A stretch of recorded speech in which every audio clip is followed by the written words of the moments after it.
Good day and welcome to Inken Kitchenomics. Gagawa tayo ngayon ng cinnamon roll. Ito yung ginagawa natin. Harina, sinusukat natin yung timbang.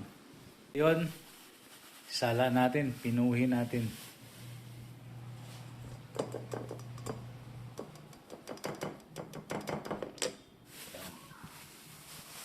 Ginagawa natin to para pino, yung mga bilog. Masasala natin. Okay, maglalagay tayo ng asukal.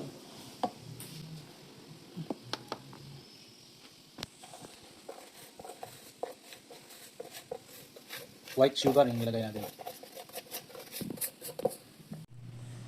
Okay, next is maglalagay tayo ng yeast. Ayan.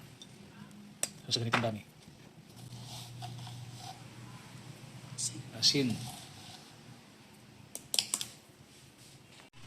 Next, haluin.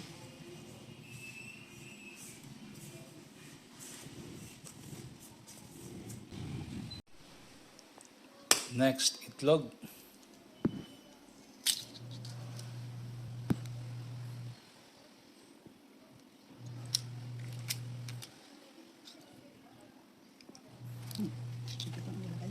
Ayan, lagyan natin doon. Tigyok lang yung ilalagay natin dyan. Yung egg white, sinasala natin. Hinihiwalay natin yan. So, 4 na itlog yung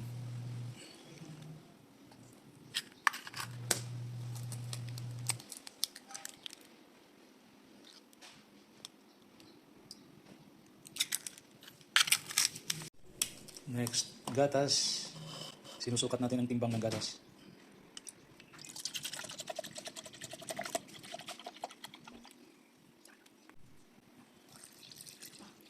Ihalo natin doon sa harina ng itlog.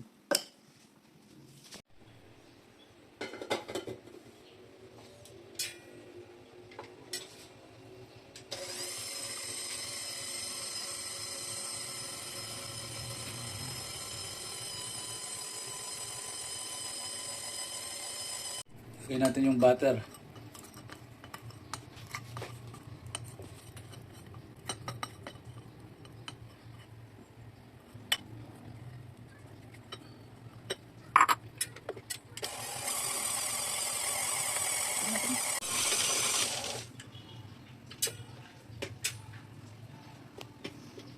Ito pwede na siya.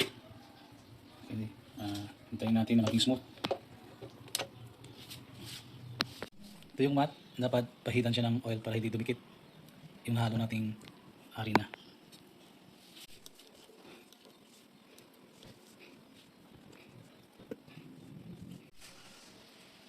I-roll natin. Ito ang ball.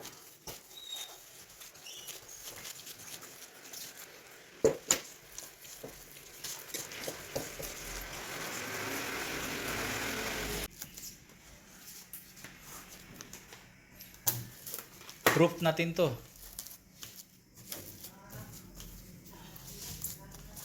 Hanggang 1 to 2 hours ang ating proofing. So after 1 hour and 30 minutes, ito na siya.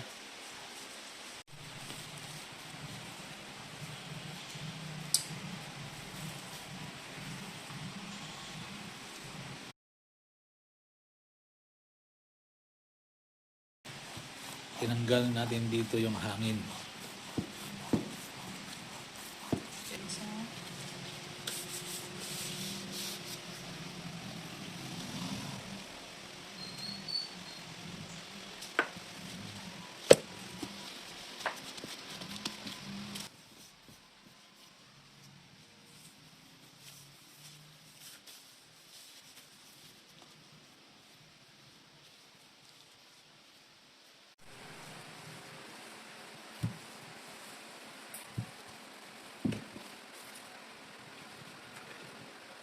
Okay, ngayon papahira natin to ng butter bago lagyan ng cinnamon.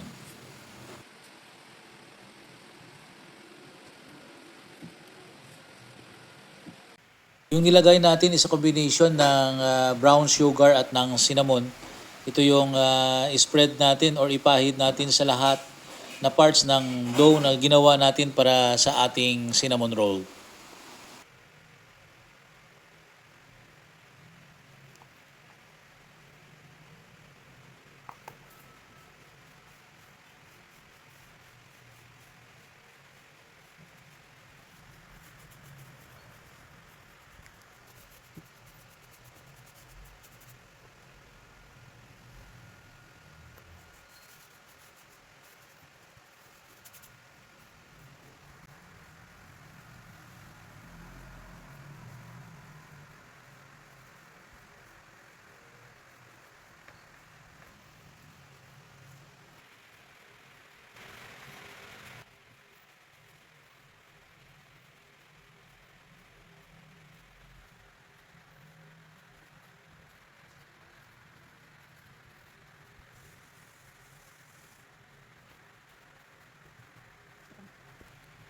Ngayon ang ginagawa natin, kinakat natin yan sa desired size na gusto natin na gawin sa size ng ating cinnamon roll.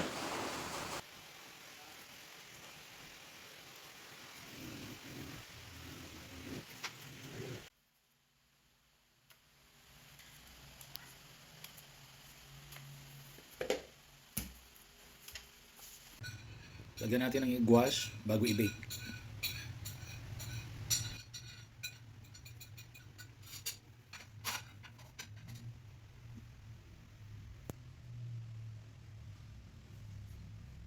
O ilagay natin to sa pre-heated oven.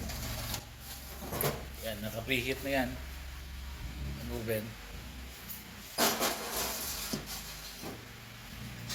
Tanggalan yung pagsara. Okay, ito na yun. After baking for 20 minutes, ito na yung cinnamon roll natin. Okay guys, sana ang ating na-share sa paggawa ng cinnamon roll ay nakakabigay sa inyo ng ideya kung paano mag-bake ng cinnamon roll at magnegosyo. So, subscribe, Kin Ken Kitchenomics.